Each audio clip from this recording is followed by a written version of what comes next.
नमस्ते दोस्तों, मैं मौर्य वर्षा फिर से एक बार मेरे YouTube चैनल पर आप सबका स्वागत करती हूँ। जैसे कि हम देख रहे हैं प्रसाद के नाटकों का परिचय, और मैंने 3 वीडियो अभी प्रसाद पर डाल भी दिए हैं। और आज मैं आप लोगों को स्कंदगुप्त का परिचय देने वाली हूँ, वो भी उसके विषय एवं पात्र एवं संक्षिप्त में स्कंदगुप्त नाटक में क्या है वो भी मैं आप लोगों को बताने वाली। तो देखते रहिए मेरा वीडियो। स्कंदगुप्त नाटक 1928 में प्रकाशित हुआ है। आलोचकों की दृष्टि में प्रसाद का यह सबसे बड़ा उत्तम नाटक माना गया है। इस नाटक में 5 अंक हैं। शेक्सपियर के नाटकों में भी 5 अंकों की परंपरा हमें मिलती है। उसी तरह स्कंदगुप्त नाटक में भी 5 अंक आए हुए हैं। स्कंदगुप्त नाटक के प्रमुख पात्र इस तरह है। उसमें है स्कंदगुप्त, कुमारगुप्त, योविंद्र गुप्त, प्रणदत्त, चक्रपालित, बंधुवर्मा, भीमवर्मा, मात्रगुप्त, प्रपंच बुद्धि, शर्वनाथ, कुमारदास जिसे कि धातुसेन कहा है, पूर्वगुप्त, भटार्क, पृथ्वीसेन, खीगल, मुदगल, प्रख्यात कीर्ति। ठीक है, ये हो गए पुरुष पात्र। अब स्त्री पात्रों में आते हैं देवकी, अनंत देवी, जयमाला, विजया, देवसेना, कमला, रामा, मालिनी। ये इसमें से स्त्री और पुरुष पात्र। तो चलिए नाटक की विषय एवं उसकी कथा वस्तु को देखते हैं। नाटक के प्रथम अंक में गुप्त साम्राज्य में आंतरिक विद्रोह और सम्राट कुमारगुप्त के विलासपूर्ण जीवन में गुप्त साम्राज्य की शांति और व्यवस्था, यानी शांति और व्यवस्था अशांति में बदली हुई स्थिति को दिखाया गया है। सम्राट की अयोग्यता, वीरसेन की असमय मृत्यु, विदेशों के आक्रमण से गुप्त साम्राज्य पर प्रश्न चिन्ह लग जाता है। ऐसे स्थिति में स्कंदगुप्त का कर्तव्य स्वाभाविक रूप में बढ़ जाता है। वह क्या करता है? पारिवारिक विद्रोह की शांति और आर्यवर्त की गौरव की रक्षा करना उसका प्रथम कर्तव्य बन जाता है। उसी समय पुरुगुप्त, भटार्क और अनंत देवी की जो षड्यंत्रपूर्ण योजना है, वह उस षड्यंत्रपूर्ण योजना की जो मौत हो जाती है, यानी योजना वहाँ असफल हो जाती है। इतना ही नहीं पर साम्राज्य के परम शुभ चिंतक पृथ्वीसेन, महाप्रतिहार, दंडनायक की आत्महत्या कर लेते हैं। ऐसी स्थिति में स्कंदगुप्त विचलित हो जाता है। वह द्वंद्व में है, फिर भी लक्ष्य प्राप्ति की दिशा में वह पूरी शक्ति लगाकर जुट जाता है।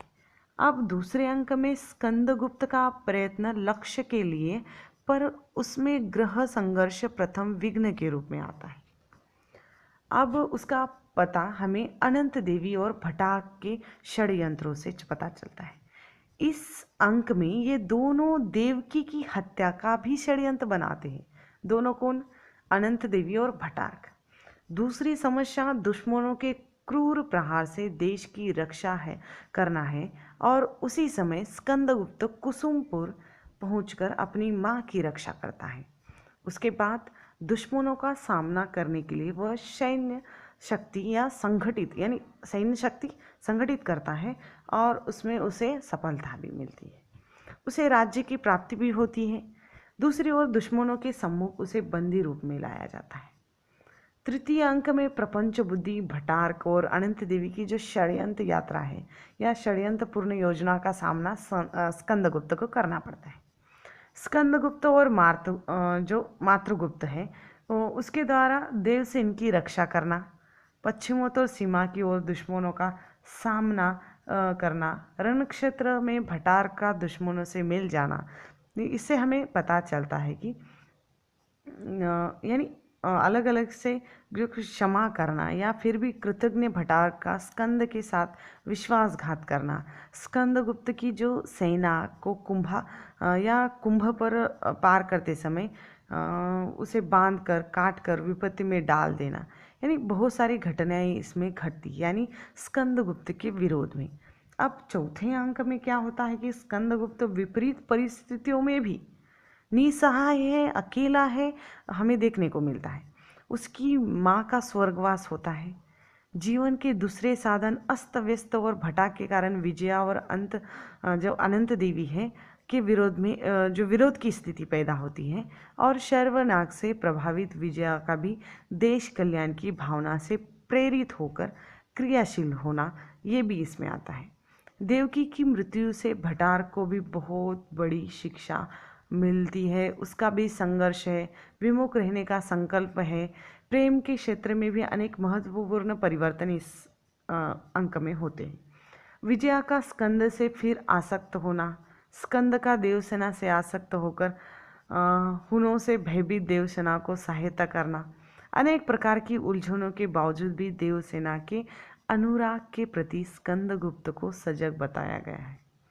यानी स्कंदगुप्त देवसेना से प्रेम करने लग जाता है। पांचवें अंक में प्रारंभ में सैन्य संचालन में रत भटार की अदम्य वीरता और सूझबूझ के कारण विपक्षियों का एक महत्वपूर्ण गढ़ टूट जाता है। अनंत देवी और धर्म संघर्ष संघर्ष है, संघों में विरोध की स्थिति उत्पन्न होती है। दूसरी ओर प्रणदत्त के अनुपम सहयोग से स्कंदगुप्त को धनराशि की उपलब्धता होती है, यानी बहुत सारा धन मिलता है। आर्यवर्त के गौरव की रक्षा होती है।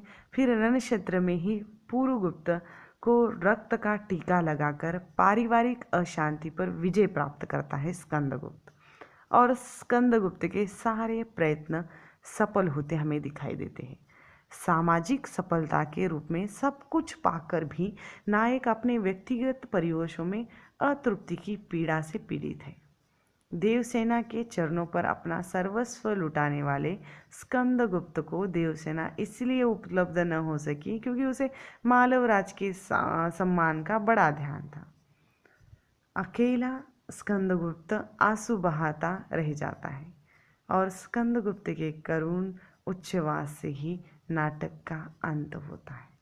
यानी इस नाटक की जो कथा वस्तु है उसमें ये दिखाया गया है कि इसमें मालवराज का सम्मान बड़ा ध्यान रखा जाता है, लेकिन अंत में जो है कि स्कंदगुप्त अकेला पड़ जाता है और आंसू बहा रहा है, और वो निश्वास छोड़ देता है कि भाई वहाँ पर नाटक का अंत हो जाता है। अब ये स्कंदगुप्त जो नाटक है इसमें ये दिखाया गया है कि जिसमें पारिवारिक अशांति है, पारिवारिक अशांति के साथ विपरीत परिस्थितियों में एक नायक जो स्कंदगुप्त है उसका लड़ना, वह अकेला है, जिसके साथ अनुराग होता है, प्रेम होता है, वह भी अंत में अकेला पड़ जाता है। हर तरफ से उलझनों में वह उलझा हुआ है, और देश कल्याण की जो भावना विजया के मन में है, और वहाँ पर देवकी की मृत्यु है, यानी वहाँ पर भटार को भी जो बहुत बड़ी शिक्षा मिलती है। यानी हर तरफ से संघर्ष का चित्रण इसमें आया हुआ है। स्कंदगुप्त पर विजया का आसक्त होना भी है, इसमें ये भी दिखाया गया है।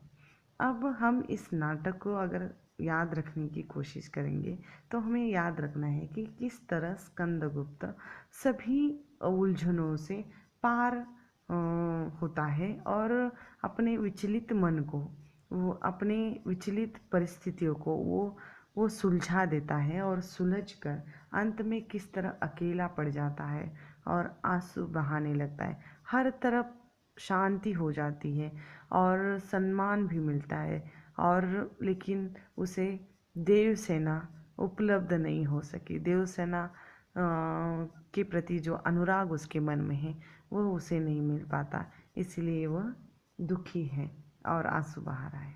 ठीक है, ये स्कंदगुप्त नाटक आपको कैसा लगा मुझे बताना है, और यहाँ पर मैं आप लोगों से थोड़ा विश्राम चाहती हूँ।